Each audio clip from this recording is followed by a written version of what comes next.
பெண்கள் துர்கா தேவியை செவ்வாய் மற்றும் வெள்ளிக்கிழமைகளில் வழிபடுவது வழக்கமாக உள்ளது. அதிலும் செவ்வாய்க்கிழமை ராகுகால துர்க்கை வழிபாடு அதிக முக்கியத்துவம் பெறுகிறது.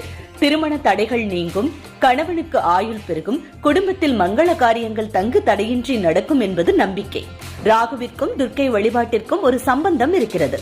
துர்க்கையை பூஜிக்க உகந்த காலம் ராகு காலம். ராகுதோஷம் நீங்க இந்த ஆராதனை நடைபெறுவதால் ராகுவின் அதிதேவதையான துர்க்கையை ராகு காலத்திலேயே விளக்கேற்றி துதிக்க வேண்டும்.